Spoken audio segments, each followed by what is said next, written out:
अस्सलामुअलैकुम student, this is Mohammad Suleman. इस video के अंदर जो है मैं आपको दाऊद यूनिवर्सिटी के पास पेपर सॉल्व करवाऊंगा। बेटा ये एमसीक्यू जो है आपके टेस्ट के लिए इंपॉर्टेंट एमसीक्यू है, तो आपने इनकी लाजमी तैयारी करनी है। आपको पता है कि आपके सिर्फ और सिर्फ 8 दिन जो है बाकी रह गए हैं टेस्ट के अंदर, तो मैं आपको 8 दिनों के अंदर आपका मैथमेटिक्स और फिजिक्स का क्वेश्चन इतना कवर करवाऊंगा कि आपका जो है टेस्ट आराम से क्लियर हो जाए। ठीक है, अब देखो बेटा, बहुत से बच्चों की रिक्वेस्ट थी कि सर कोई भी जो चैनल है यूट्यूब का वो जो है दाऊद यूनिवर्सिटी के पास पेपर सॉल्व नहीं करवा रहा। तो बेटा आप लोगों की रिक्वेस्ट के ऊपर जो है मैं आपको इस वीडियो के अंदर जो है फिजिक्स के एमसीक्यू सॉल्व करवाने वाला हूँ। तो आइए जो है अपने एमसीक्यू से सॉल्व करना स्टार्ट करते हैं। फर्स्ट एमसीक्यू हमारे पास क्या है, इन रोटेशनल मोशन फोर्स। पहले यहाँ पर बात की गई है रोटेशनल मोशन की, ठीक है, और आपसे बोला जा रहा है कि force is analogous to which physical quantity. इस एमसीक्यू को जो है हम लोग बाद में समझेंगे, पहले कुछ बातें जो है आपको मैं बताता हूँ। आपने डिस्प्लेसमेंट पढ़ा, ठीक है, अगर मैं उसको बात करूं सर्कुलर मोशन के अंदर तो उसको हम लोग कहते हैं एंगुलर डिस्प्लेसमेंट, जिसको हम लोग थीटा से रिप्रेजेंट करते हैं। ठीक है, आगे मैं बात करूं वेलोसिटी की, ठीक है, अगर मैं उसको रोटेशनल के अंदर बात करूं तो हम इसको क्या कहते हैं, ओमेगा, मतलब एंगुलर वेलोसिटी कहते हैं। इसी तरह अगर मैं एक्सलरेशन की बात करूं तो अगर मैं उसकी रोटेशन के अंदर बात करूंगा तो मेरे पास आएगा एंगुलर एक्सलरेशन। इसी तरह मेरे पास जब फोर्स की बात करता हूं तो फोर्स को जब मैं रोटेशनल मोशन के अंदर बात करूंगा तो मेरे पास आएगा टॉर्क। तो आपको अपने एमसीक्यूज का आंसर मिल चुका है। In rotational motion force F is analogous to which physical quantity, torque. तो आपके पास ए ऑप्शन यहाँ पर राइट आंसर है। उसके अलावा दो क्वांटिटीज और है। अगर मैं मास की बात करूं और इसको मैं अगर रोटेशनल मोशन के अंदर देखूं ना तो मेरे पास इसका होता है मोमेंट ऑफ इनर्शिया, मतलब आई। ठीक है, उसके अलावा एक और क्वांटिटी है लीनियर मोमेंटम। तो ये आपके पास रोटेशन के अंदर जो है एंगुलर मोमेंटम बन जाता है। तो बेटा यहाँ पर जितनी मैंने क्वांटिटीज को मेंशन किया है ना, तो आपको इन तमाम के बारे में पता होना जरूरी है। अगर उसने आपसे फोर्स का पूछा तो वो आपसे ये तमाम चीजें भी पूछ सकता है। बेटा मैं आपको बहुत ही आराम से जो है तमाम एमसीक्यू समझा रहा हूँ ताकि आपको जो है एमसीक्यू समझ में आ जाए। एमसीक्यू नंबर 2 की बात करते हैं। The point where the amplitude is zero. यहाँ पर जो अहम बात है वो चीज है amplitude is zero in standing wave pattern. तो बेटा मैं आपको स्टैंडिंग वेव का जो है यहाँ पर आपको बना के दिखा दूं ताकि आपको जो है ये पॉइंट क्लियर हो जाए। सही है, क्योंकि बहुत एमसीक्यूज जो है उनको डायग्राम में समझना जो है आपके लिए जरूरी होता है, तभी आपको जो है कभी भी नहीं भूलेंगे। अब यहाँ पे जो है मैंने आपके पास एक स्टैंडिंग वेव ड्रॉ की है। अब यहाँ पे जो मेरे पास है वो क्या है, नोड है, और यहाँ भी क्या मेरे पास नोड है जिसको मैं एन से जो है रिप्रेजेंट कर रहा हूँ। सही है, अब यहाँ पे जो मेरे पास क्या है, एंटी नोड। यहाँ पे मेरे पास क्या है, एंटी नोड है। ठीक है बेटा, अब अपने पास एक पॉइंट नोट करो, जब भी आपके पास एम्पलीट्यूड जीरो की बात की जाएगी तो वो आपके पास नोड पॉइंट होगा। ठीक है, तो आपके पास आपके एमसीक्यूज का आंसर जो है वो तो बी ऑप्शन है। लेकिन अगर वो यहाँ पे आपको एमसीक्यूज में बोलता है कि एम्पलीट्यूड इज मैक्सिमम, तो उस केस के अंदर जो है बेटा आपके पास एंटी नोड होता है। ठीक है, तो उस वक्त आप जो है एंटी नोड के ऊपर जो है आंसर लगाएंगे। एमसीक्यूज नंबर 3 की तरफ मूव करते हैं। फॉर 100% एफिशिएंसी, 100% एफिशिएंसी की यहाँ पर वो बात कर रहा है कि कौन से ऐसे दो पैरामीटर हैं जो कि ट्रांसफार्मर के बराबर होने चाहिए। तो बेटा इस एमसीक्यूज का जो आंसर है वो है ऑप्शन ए। ऑप्शन ए क्यों करेक्ट है कि पी आई जो है आपके पास पावर इनपुट जो है पावर आउटपुट के जब बराबर होगा तो आपके पास जो है 100% एफिशिएंसी होगी। तो आपके पास जो है यहाँ पर ए ऑप्शन इसका राइट आंसर है। बहुत से बच्चे जो है मुझे कहते हैं सर आप इस पीडीएफ को हमारे साथ शेयर कर दें। बेटा यहाँ पर एमसीक्यू सॉल्व करवाने का कुछ तरीका होता है। अब देखो मैं अगर आपको एक एमसीक्यू सॉल्व करवाता हूँ, मैं आपको साथ ये भी बताता हूँ कि बेटा आपसे इस तरह के एमसीक्यू पूछ सकता है। तो आपने जो है आप स्क्रीनशॉट ले सकते हैं। उसके अलावा जो है आप जो है इसकी अच्छी से तैयारी करें, इसके प्रॉपर नोट्स बनाएं। ठीक है, आगे angular momentum of a body is defined as the product of. तो बेटा पहले बात तो ये कि आपको एंगुलर मोमेंटम का फॉर्मूला पता होना चाहिए। आपको पता है कि एंगुलर मोमेंटम क्या होता है, पोजीशन वेक्टर और मल्टीप्लाई बाय आपके पास होता है लीनियर मोमेंटम होता है। ठीक है, अब यहाँ पर इन दोनों के दरमियान जो है क्या है, क्रॉस प्रोडक्ट है। ठीक है, यहाँ पर अब हमने क्या करना है, इस फॉर्मूले को अगर मैं मजीद ड्राइव करूंगा तो मेरे पास एक फॉर्मूला निकल के आएगा।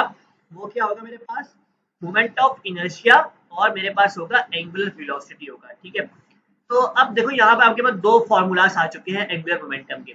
आपके पास जो सेकंड वाला फॉर्मूलास है ना, ये आपके पास ऑप्शन डी है, तो मतलब आपके पास ऑप्शन डी इसका राइट आंसर है। अगर आपके पास ऑप्शंस के अंदर ये पहले वाला भी अगर लिखा हुआ था पोजीशन वेक्टर और एंड लिख करके जो है लीनियर मोमेंटम लिखा होता, तो आप इसके ऊपर जो है टिक लगाएंगे, ठीक है।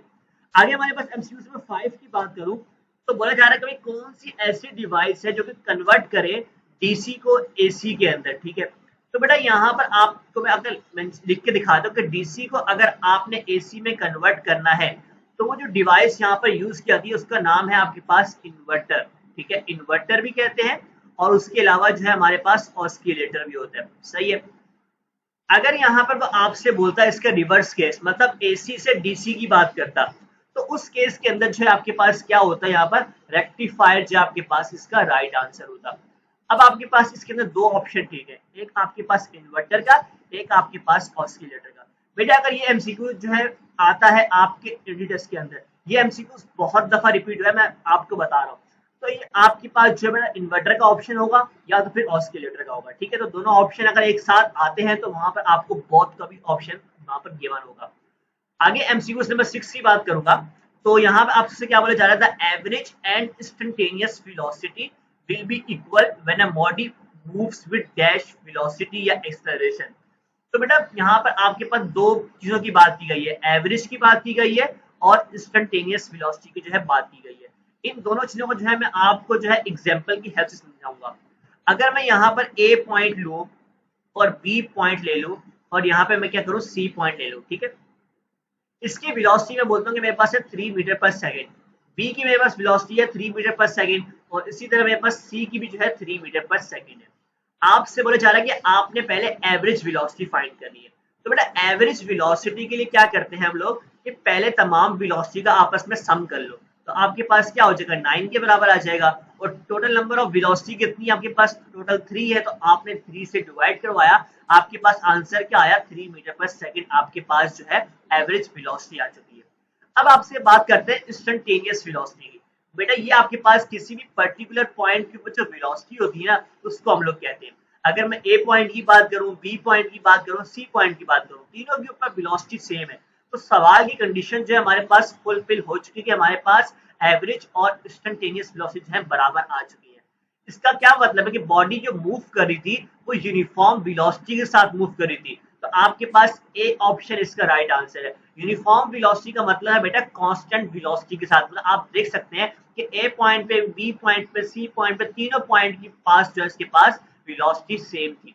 आगे हम बात करेंगे 7 एमसीक्यूज की। द एंगल ऑफ प्रोजेक्शन, मतलब आपको थीटा जो है फाइंड करना है eight which the horizontal range, यहाँ पर आपसे वो जो है आर की बात कर रहा है, एंड मैक्सिमम हाइट मतलब एच मैक्स की जो है बात कर रहा है, कि बोलता है कि वो आपस में बराबर है, मतलब R is equal to H maximum की बात कर रहा है, ठीक है। अब आपको पता है कि हॉरिजॉन्टल रेंज का फॉर्मूला क्या होता है, v square sine 2 theta divide by g, सही है। अब मैक्सिमम हाइट का फॉर्मूला क्या आपके पास, v square sine square theta divide by 2g। अब यहां से जो है आपने कैंसिल आउट करना है, जी को जी से कैंसिल कर दिया, वी स्क्वायर को वी स्क्वायर से कैंसिल कर दिया। बेटा अगर आपको याद होगा साइन 2 थीटा का फॉर्मूला, ये आपके पास होता है 2 साइन थीटा और कॉस थीटा, तो इसकी जगह जो है आप यहाँ पर पुट कर सकते हैं, ठीक है। तो मैंने यहाँ पर पुट कर दिया 2 साइन थीटा और कॉस थीटा, सही है। अब यहाँ पे मेरे पास क्या है, साइन स्क्वायर थीटा है, तो बेटा आपके पास एक साइन जो है इस साइन से कैंसिल हो जाएगा, तो मैं यहाँ पर एक साइन लिख सकता हूँ, बिल्कुल लिख सकता हूँ। अब ये 2 जो है यहाँ पे जाकर मल्टीप्लाई होगा, तो मैंने क्या कर दिया 4 कर दिया इसको। आप सॉल्व करोगे, आपके पास जो थीटा की वैल्यू निकल के आएगी ना, वो टेंजेंट इनवर्स 4 के बराबर होगी, सही है। पांच दफा एमसीक्यूज में यहाँ तक का ऑप्शन गिवन होता है। अब यहाँ पे आपके पास मजीद सॉल्व होगा, तो आप जब इसका टेंजेंट इनवर्स निकालोगे तो आपके पास 76 डिग्री इसका आंसर आएगा। बेटा आपके पास कैलकुलेटर जो है अलाउ है, तो आपने कैलकुलेटर का यूज करते हुए अपना टाइम को जो है सेव करना है। एमसीक्यूज में यहाँ पर 8 की बात करेंगे, the wavelength of 2 metre long string having 3 loops. आपको सवाल में क्या करना है कि आपको वेवलेंथ जो है बेटा फाइंड करनी है, आपके पास जो यूनिट है वो मीटर गिवन है, सही है। उसके अलावा आपसे बोलते हैं कि भाई इसकी जो स्ट्रिंग की जो लेंथ है वो है आपके पास 2 मीटर के बराबर है। उसके अलावा नंबर ऑफ लूप्स कितने हैं, वो आपके पास 3 है, जो कि आपके पास n की वैल्यू जो है 3 के बराबर होगी। अगर आपको फॉर्मूला याद हो, lambda n is equal to 2L divide by n। सही है, L की वैल्यू आपने यहाँ पर क्या पुट करनी है, 2 पुट करनी है, तो 2 का क्या हो जाएगा, 4 हो जाएगा, डिवाइड में आपके पास 3 आएगा। इसको आप सॉल्व करोगे तो आपके पास ऑप्शन बी जो है इसका राइट आंसर है। बेटा आपको जो मैं एमसीक्यू सॉल्व करवा रहा हूँ, मैंने ये कोशिश की जो एमसीक्यूज मैंने एनईडी के पास पेपर के अंदर सॉल्व करवाए थे वो एमसीक्यूज मैं यहाँ पर रिपीट ना करूँ। हालांकि वो एमसीक्यूज आपके टेस्ट के लिए बहुत जरूरी है। अगर आप दाऊद यूनिवर्सिटी का टेस्ट देने की तरफ जा रहे हैं तो आप उस प्लेलिस्ट को बेटा मैं आपसे रिक्वेस्ट करूँ कि आप उसको लाजमी देख के जाएं।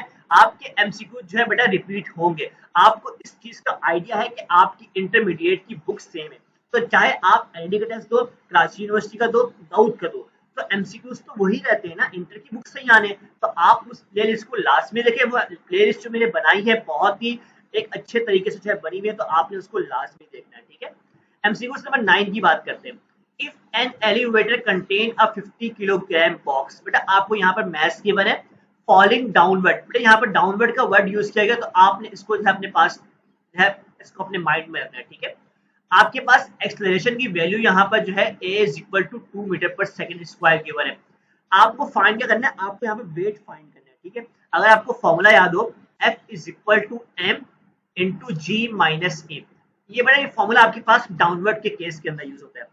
अगर यहाँ पर अपवर्ड का केस होता है तो आप g प्लस ए कर देते। सही है, आपने यहाँ पे जस्ट वैल्यूज पुट करनी है। 50 पुट किया आपने, यहाँ पे आपने 9.8 पुट किया, -2 पुट कर दिया। इसको सॉल्व करोगे तो आपके पास अप्रोक्सीमेटली जो है 400 न्यूटन के बराबर आंसर आएगा। तो आपके पास ऑप्शन ए जो है इसका राइट आंसर है।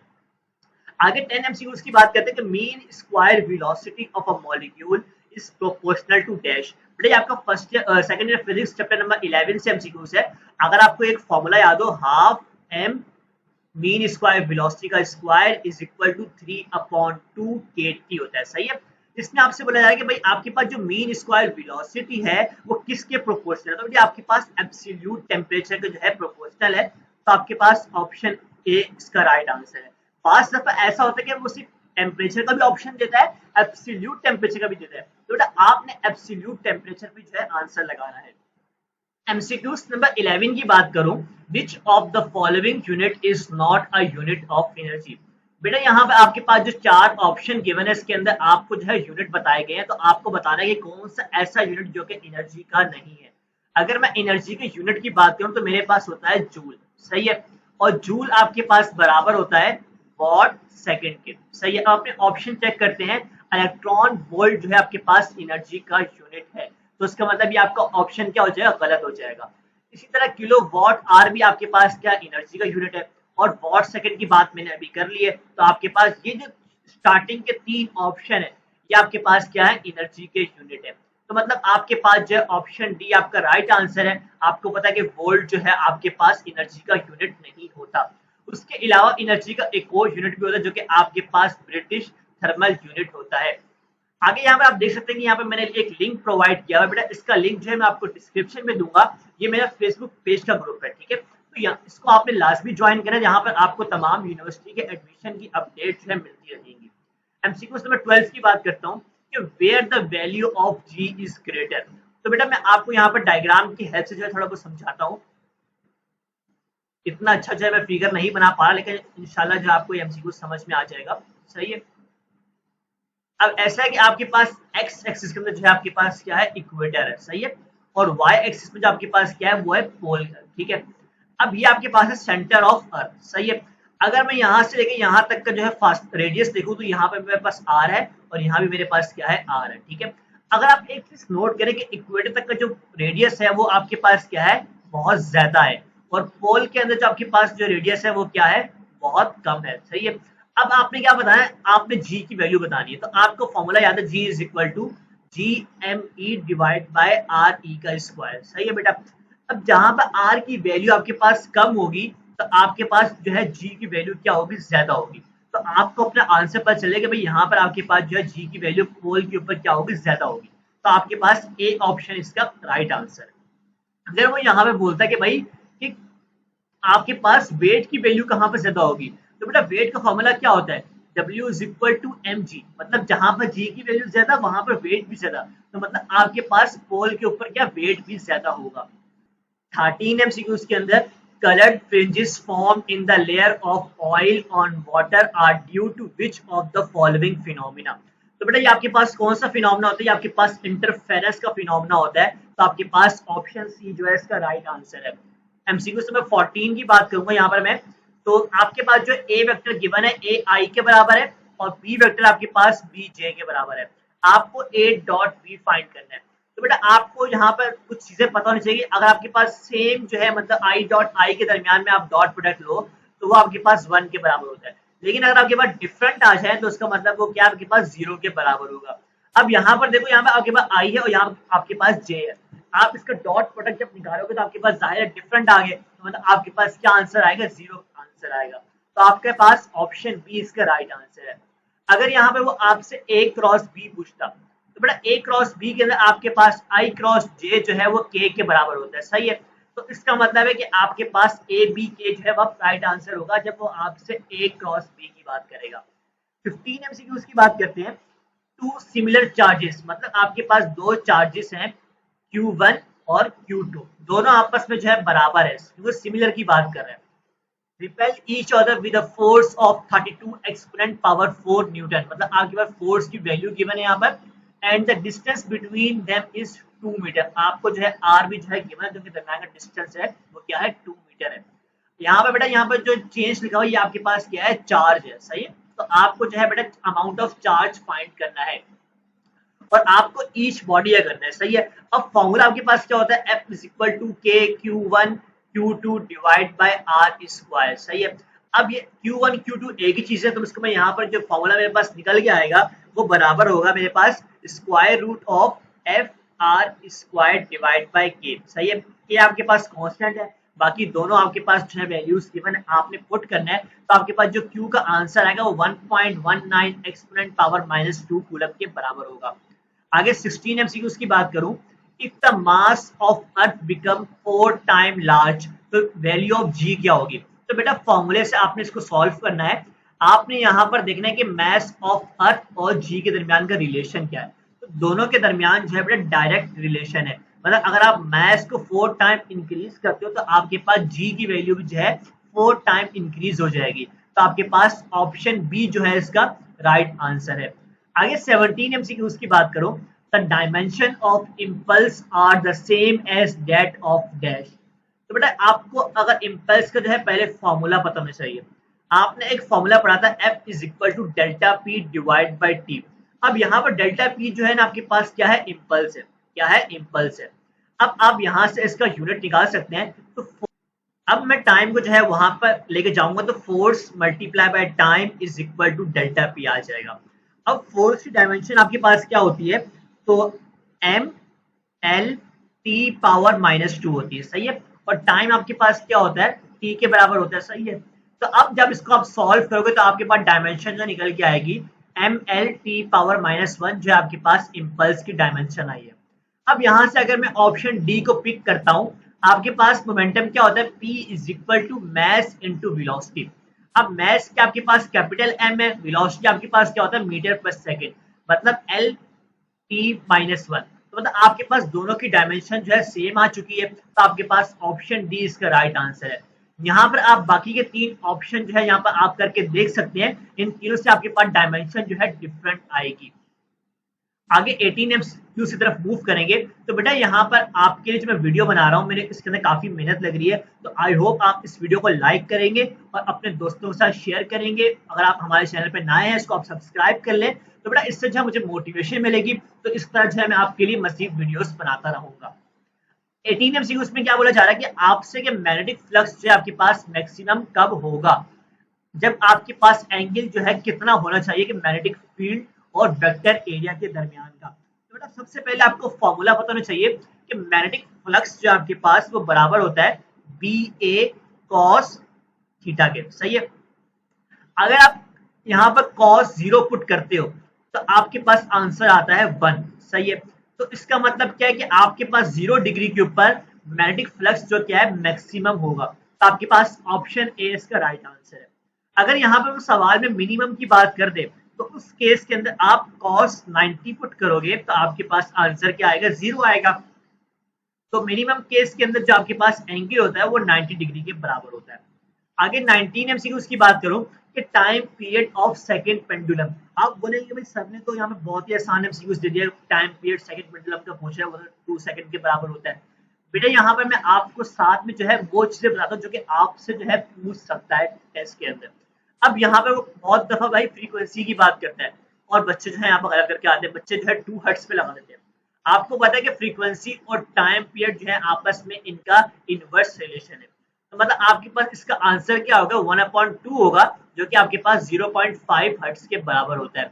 इसी तरह वो आपसे सेकंड पेंडुलम की लेंथ पूछ सकता है जो कि आपके पास 0.99 मीटर जो है बराबर होती है, जो कि आपके पास अप्रोक्सीमेटली जो है 1 के बराबर होगी। सही है, तो आपके पास ये इंफॉर्मेशन जो है आपको बताना जरूरी था। आगे 20 एमसीक्यूज की बात करते हैं। Electric flux is the dash. तो आपको अगर इसका फॉर्मूला याद हो इलेक्ट्रिक फ्लक्स का, वो आपके पास क्या होता है ई ए कॉस थीटा। ठीक है, अगर मैं इसको मजीद इसको मैं कॉम्प्लेक्स करूं तो मेरे पास क्या हो जाएगा ई डेल्टा ए हो जाएगा। सही है, मतलब मेरे पास क्या है ये डॉट प्रोडक्ट है ई और डेल्टा ए का, तो मतलब मेरे पास ऑप्शन ए इसका राइट आंसर है। उसके अलावा इलेक्ट्रिक फ्लक्स जो आपके पास एक स्केलर क्वांटिटी है, तो मेरे पास बी ऑप्शन भी ठीक है, तो मतलब आपके पास जो है सी वाला ऑप्शन जो है इसका राइट आंसर होगा। आगे हमारे पास 21 एमसीक्यू है कि आपके पास टेम्परेचर गिवन है फ़ारेनहाइट के अंदर 122 के बराबर है।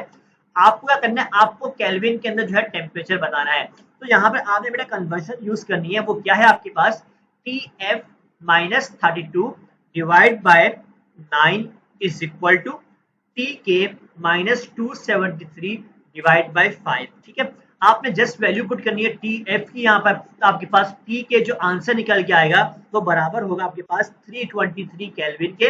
आपने इसको सॉल्व करके चेक करना है। 22 एमसीक्यूज की बात करूं, change in linear momentum per unit time. But आपको पता है कि लीनियर मोमेंटम क्या होता है P होता है। सही है, अब चेंज की बात करें तो चेंज का मतलब क्या हो गया डेल्टा P हो गया। पर यूनिट टाइम के मतलब है कि भाई टाइम से डिवाइड करवा दो, तो delta P divide by delta T, तो आपके पास क्या बन जाएगा आपके पास फोर्स के बराबर आता है। सही है, तो आपके पास ऑप्शन बी इसका राइट आंसर है। अगर वो आपसे बोले कि भाई change in angular momentum divide by time, तो ये आपके पास क्या होता है टॉर्क के बराबर होता है। तो आपको दोनों चीजें पता होनी चाहिए। 23 एमसीक्यूज की बात करूं, बहुत ही इंपॉर्टेंट एमसीक्यूज और बहुत ही मिस्टेक करने वाला एमसीक्यूज है। आपसे डिस्टेंस पूछा गया है कि भाई 2 एडजेसेंट एंटी नोड के दरमियान का, तो इसको बेटा समझने के लिए यहाँ पर डायग्राम का होना जरूरी है। तो वो डायग्राम जो है मैं आपको यहाँ पर एक जो है बना के दिखा दूँ ताकि आपको ये एमसीक्यू जो है समझने में आसानी हो। सही है, अब आपको पता है कि आपके पास नोट पॉइंट कौन से है, ये आपके पास नोट पॉइंट है, ये भी आपके पास नोट पॉइंट है और ये भी आपके पास क्या है नोट पॉइंट है, और यहाँ पे आपके पास एंटी नोड है और यहाँ भी आपके पास क्या है एंटी नोड है। अब आपने क्या करना है बेटा, आपने 2 एंटी नोड्स के दरमियान का फासला बताना है, मतलब यहाँ से लेके यहाँ तक का फासला बताना है। ये आपके पास बराबर होता है लैम्डा अपॉन 2 के बराबर होता है। सही, क्या होता है लैम्डा अपॉन 2 के बराबर होता है। तो आपको आपका आंसर जो है पता चल गया। अगर वो यहाँ पर आपको 2 एडजेसेंट नोड की बात करें, सही है, तो उस केस के अंदर आपको लेके यहाँ से लेके यहाँ तक का फासला बताना है, वो भी आपके पास क्या होगा लैम्डा अपॉन 2 होगा। लेकिन अगर वो आपसे बोल दे कि मुझे नोड और एंटी नोड का बताओ, मतलब यहाँ से लेके यहाँ तक का बताओ, तो बेटा उस केस के अंदर आपके पास क्या हो जाएगा लैम्डा अपॉन 4 हो जाएगा। तो आपने इस एमसीक्यू के अंदर जो है मिस्टेक नहीं करनी। 24 एमसीक्यूज की बात करते हैं।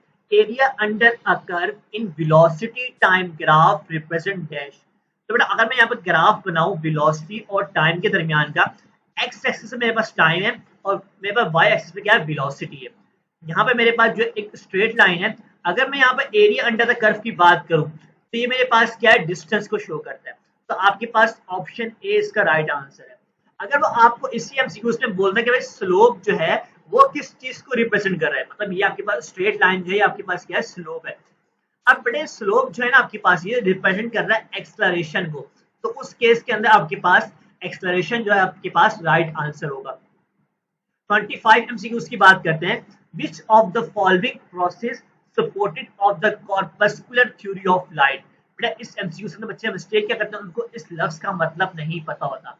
तो बेटा इस लफ्ज का मतलब है कि ये पार्टिकल की बात कर रहे हैं, और आपको पता है कि पार्टिकल जो है आपके पास फोटो इलेक्ट्रिक इफेक्ट होता है, उसके अलावा आपके पास कॉम्पटन इफेक्ट होता है। तो आपके पास जो ए ऑप्शन राइट आंसर है। ये डायफ्रैक्शन पोलराइजेशन, या आपके पास क्या है, वेव नेचर है। सही है।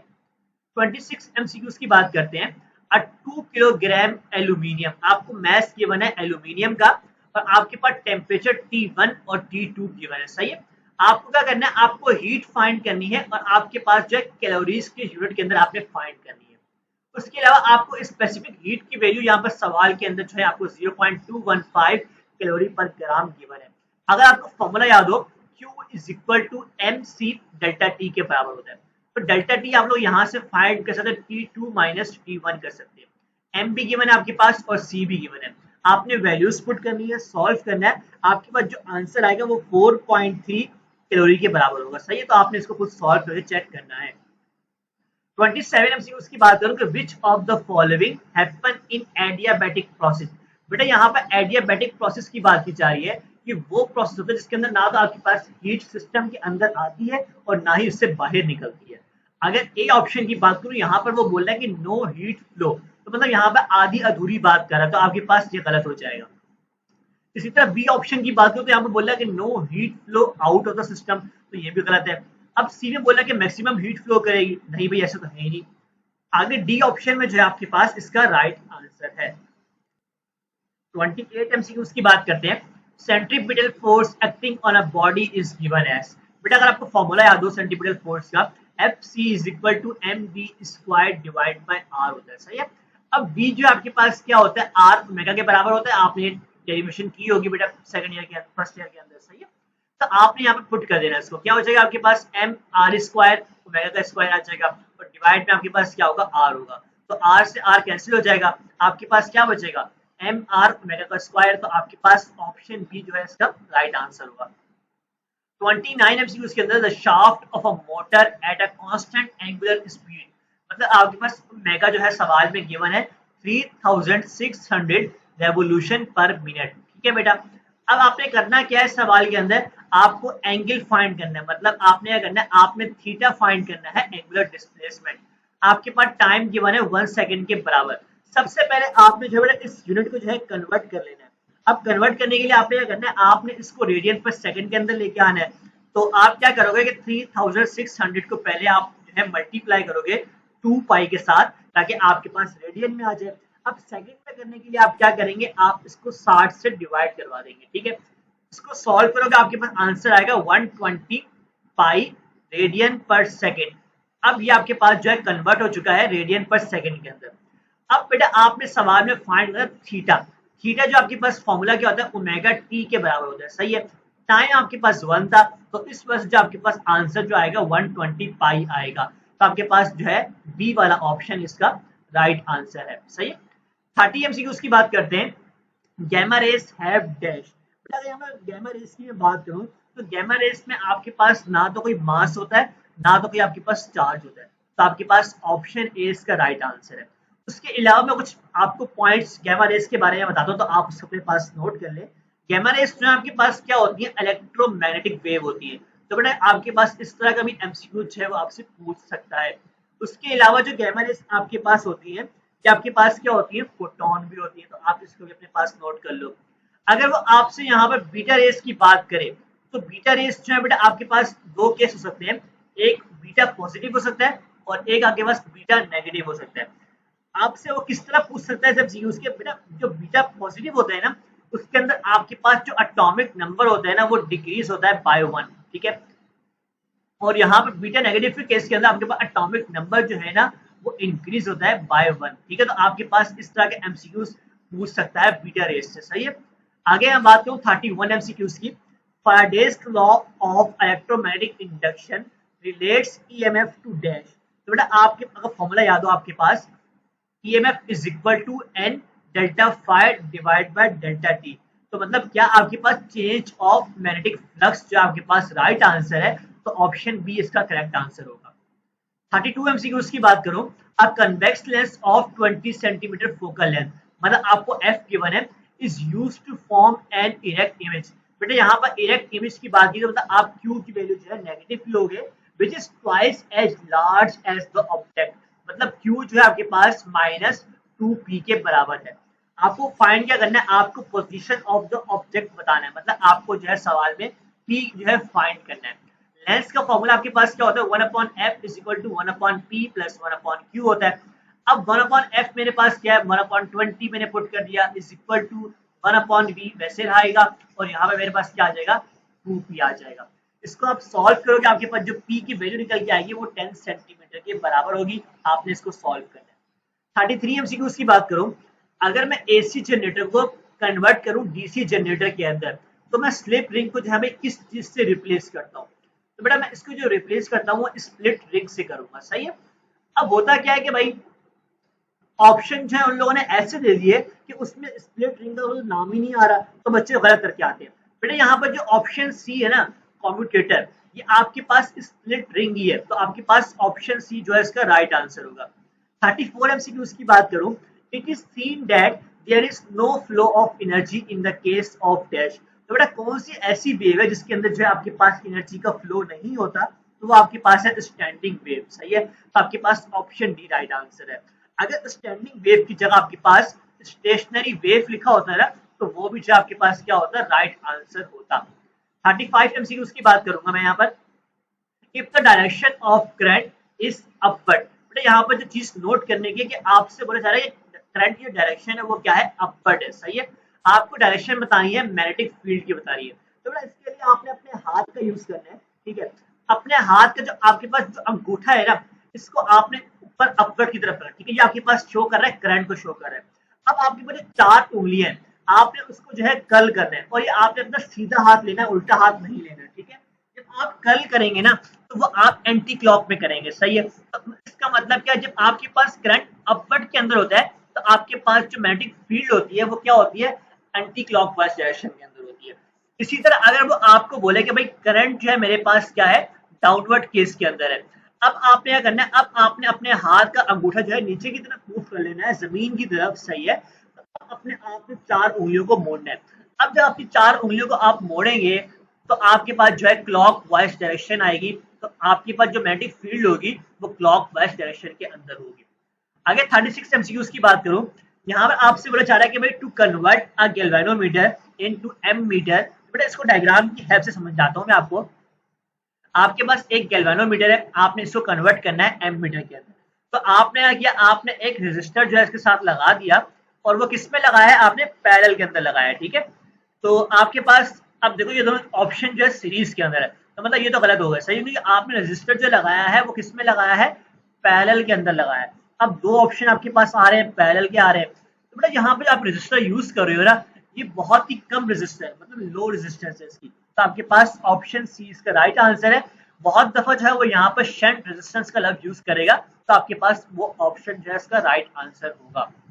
आगे 37 MCQ से आपसे बोला जा रहा है कि भाई 10 रेजिस्टेंस है हमारे पास, और एक रेजिस्टेंस की जो वैल्यू है वो 10 ओम के बराबर है, और आपस में कनेक्ट किस तरह हुए हैं, पैरेलल केस के अंदर कनेक्ट हुए हैं। तो आपको जो है भाई आर ई फाइंड करना है, तो फॉर्मूला आप कौन सा यूज करेंगे कि R E is equal to R divide by N, सही है।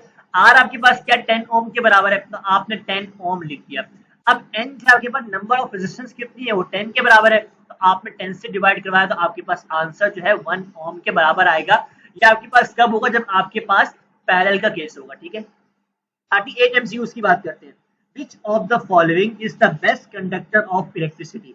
तो बेटा यहाँ पे आपके पास जो 4 ऑप्शन है ना, इसको मैं आपको पास सीक्वेंस में आपको अरेंज करके देता हूँ। सिल्वर जो है आपके पास फर्स्ट प्रायोरिटी के ऊपर आएगा, सेकंड नंबर पे आपके पास कॉपर आएगा, और थर्ड नंबर पे जो आपके पास क्या आएगा, गोल्ड आएगा, और फोर्थ नंबर पे आपके पास जिंक आएगा। तो मतलब आपके पास अभी तो है सिल्वर जो है राइट आंसर है। अब होता है ऐसा कि भाई ऑप्शन के अंदर आपके पास सिल्वर का ऑप्शन ही नहीं है, तो उस केस के अंदर आप कॉपर पर टिक लगाएंगे। अगर कॉपर का भी ना हो, सिल्वर का भी ना हो, तो उस केस के अंदर आप गोल्ड पे लगाएंगे। तो मैंने आपको एक सीक्वेंस बता दी है, सही है। 39 MCQ की बात करते हैं, rain drops are spherical because of surface tension. तो आपके पास ए ऑप्शन इसका राइट आंसर है। आगे 40 MCQ की बात करता हूं, भाई लेंस लॉ जो है किस चीज का रिलेशन जो है बताता है। तो बेटा सबसे पहले अगर मैं लेंस लॉ की बात करूं, तो ये आपके पास जो है डायरेक्शन देता है इंड्यूस करंट की। तो आप इसको अपने पास नोट कर लो, gives the direction of induce current. बेटा मैं आपके पास जब प्रॉपर नोट्स आपको बनवा रहा हूं, ताकि आपको जो है भाई आसानी हो रिवाइज करने के अंदर भी, ठीक है। या ईएमएफ, ठीक है, due to change in flux, due to change in flux. तो आपने इसको अपने पास नोट कर लिया। अब अपने ऑप्शन को हम लोग चेक करते हैं। तो आपके पास यहाँ पर जो ऑप्शन है ना, induce EMF and rate of change of flux, इन दोनों के दरमियान का रिलेशन जो आपके पास क्या कहलाता है, लेंस लॉ कहलाता है, ठीक है। उसके बाद हम 41 एमसीक्यूज की बात करते हैं। A charge particle moves along a magnetic field. But जब यहाँ पे बात की जा रही है ना, मैग्नेटिक फील्ड की बात की जा रही है, तो चार्ज पार्टिकल जब मूव करते हैं ना, तो आपके पास सिर्फ और सिर्फ जो है जो डायरेक्शन होती है ना वेलोसिटी की, उसके अंदर चेंज आता है, डायरेक्शन ऑफ वेलोसिटी चेंजेस, उसके अलावा कोई भी चेंज नहीं आता। तो इसका क्या मतलब है कि आपके पास जो एनर्जी है वो रिमेन क्या रहेगी, कांस्टेंट रहेगी। तो आपके पास कौन सा ऑप्शन ठीक होगा इस एमसीक्यूज का, आपके पास जो ऑप्शन डी जो है इसका राइट आंसर है। आगे 42 एमसीक्यूज की बात करूं। A given amount of gas at 15 degree centigrade, मतलब आपके पास टेम्परेचर गिवन है और प्रेशर जो आपके पास P गिवन है। आपको टेम्परेचर फाइंड करना, मतलब आपके पास T1 गिवन था, आपको T2 फाइंड करना है, और आपके पास जो प्रेशर गिवन है P2 वो 3P के बराबर है, और आपसे बोला जा रहा है कि भाई वॉल्यूम जो है कांस्टेंट है। यहाँ प्रेशर लॉ आपके पास अप्लाई होगा कि P directly proportional to temperature, सही है। अब आपने यहाँ पर जो फॉर्मूला यूज करना है वो क्या होगा, आपके पास P1 divide by T1 is equal to P2 divide by T2, सही है बेटा। P1 आपके पास क्या था, P के बराबर था। T1 आपके पास जो 15 डिग्री सेंटीग्रेड है, आपने इसको बेटा केल्विन में कन्वर्ट कर लेना है, तो आपके पास क्या आएगा, 288 आएगा, सही है। आगे P2 आपके पास 3P के बराबर है, और T2 जो है आपने फाइंड करना है, तो बेटा P से P कैंसिल हो जाएगा। आपने इसको सॉल्व करना है, तो T2 के आपका जो आंसर आएगा वो बराबर होगा 864 केल्विन के। अब अपने ऑप्शन देखो, तो यहाँ पे सारे सेंटीग्रेड के अंदर है, तो मतलब आप माइनस करवा दोगे, तो आपके पास जो आंसर आएगा 591 डिग्री सेंटीग्रेड के आएगा। तो आपके पास जो है यहाँ पर ऑप्शन सी इसका राइट आंसर है। 43 एमसीक्यूज की बात करता हूँ। Terminal voltage of a battery is dash. तो बेटा अगर मैं इसको डायग्राम की हेल्प से समझाऊं आपको, ये मेरे पास एक रेजिस्टर लगा हुआ है, सही है, और यहाँ पे जो है मेरे पास वोल्टेज है बैटरी के, और साथ में जो है इसके इंटरनल रेजिस्टेंस लगा हुआ है, ठीक है। अब ये जो मेरे पास पूरी ये चीज जो है ना, ये मेरे पास जो है किसके बराबर होती है, आईएमएफ के बराबर होती है, ठीक है। तो आपके पास जो है यहाँ पर बी वाला ऑप्शन जो है करेक्ट आंसर है कि terminal voltage of a battery is always equal to EMF, सही है। 44 एमसीक्यूज की बात करूं। Audible sound waves do not cast shadow because of their wavelength are too large. आपके पास जो यहाँ पे ऑप्शन सी इसका राइट आंसर है। 45 एमसीक्यूज की बात करूं। फोर्स ऑफ फ्रिक्शन के बारे में बात की जा रही है। बेटा अगर आपके पास इस डायरेक्शन के अंदर फोर्स लग रही है, तो इसका मतलब है कि आपके पास जो फोर्स ऑफ फ्रिक्शन लगेगी वो अपोजिट डायरेक्शन के अंदर लगेगी। अब अपोजिट डायरेक्शन के आपके पास दो ऑप्शन है, तो मतलब आपके पास सी और डी जो है गलत हो गए। अब उसके बाद आपके पास जो फोर्स ऑफ फ्रिक्शन लगती है ना, वो पैरेलल के अंदर लगती है, परपेंडिकुलर कभी भी नहीं लगती। तो मतलब आपके पास ऑप्शन बी जो है इसका राइट आंसर है। आगे 46 एमसीक्यूज की बात करूं। A body travelling at a constant speed of 2 kilometre per hour. आपके पास जो यहाँ पर क्या गिवन है, आपको स्पीड गिवन है अलोंग अ सर्कुलर कर्व। बेटा यहाँ आपके पास जो सर्कुलर कर्व की बात की जा रही है, इस पॉइंट को समझना बहुत इंपॉर्टेंट है। आपके पास रेडियस जो है आपके पास आर गिवन है, और आपको जो है एक्सेलरेशन फाइंड करना है। यहाँ पर जो फॉर्मूला यूज होगा ना, AC is equal to V square divide by R होगा। अब आपके जहन में आएगा सर हमने यहाँ पे ये फॉर्मूला क्यों यूज किया। बेटा यहाँ पे जो है जो सर्कुलर मोशन की बात कर रहे हैं, तो सर्कुलर मोशन की जब बात आती है तो आप ये वाला फॉर्मूला यूज करते हो। अब यहाँ पे देखो, यहाँ पे यूनिट जो है ना डिफरेंट है, यहाँ पे मीटर है, यहाँ पे किलोमीटर पर आर है, तो आप इसको कन्वर्ट करोगे तो आपके पास 0.1 जो है क्या हो जाएगा, किलोमीटर हो जाएगा। आपने वैल्यूज पुट करनी है V की और R की, इसको सॉल्व करोगे तो आपके पास आंसर जो निकल के आएगा वो बराबर आपके पास होगा 40 किलोमीटर पर आर स्क्वायर के बराबर होगा। तो आपके पास ऑप्शन सी जो है इसका राइट आंसर है। आगे 47 एमसीक्यूज की बात करूं। A proton enter in a magnetic field in direction of west. तो बेटा पहले आपको पता होना चाहिए वेस्ट, नॉर्थ, ईस्ट, साउथ की डायरेक्शन क्या होती है। यहाँ पे आपके पास होता है वेस्ट, यहाँ पे आपके पास जो है नॉर्थ होता है, और यहाँ पे आपके पास ईस्ट होता है, और यहाँ आपके पास क्या होता है, साउथ होता है, सही है। अब आपको यहाँ पे जो है मैग्नेटिक फील्ड की बात की है, तो मैं यहाँ पे जो है मैग्नेटिक फील्ड को ड्रॉ कर लेता हूँ आपको समझाने के लिए, सही है। उसके बाद आपसे पता चला कि प्रोटॉन कहाँ से एंटर हो रहा था, वेस्ट से हो रहा था, मतलब वेस्ट का मतलब है यहाँ से होगा, और डायरेक्शन क्या होती है, पॉजिटिव होती है उसकी।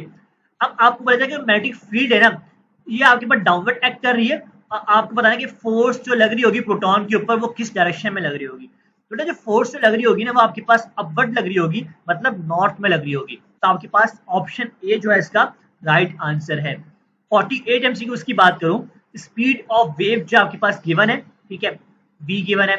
आपके पास जो है यहाँ पर फ्रीक्वेंसी गिवन है साइकिल पर सेकेंड। आपको वेवलेंथ फाइंड करनी है, बहुत ही आसान फॉर्मूला है कि v is equal to F lambda. आपने डिवाइड करवाना है इसको, तो आपके पास लेमडा की वैल्यू जो है 3 मीटर के बराबर आ जाएगी।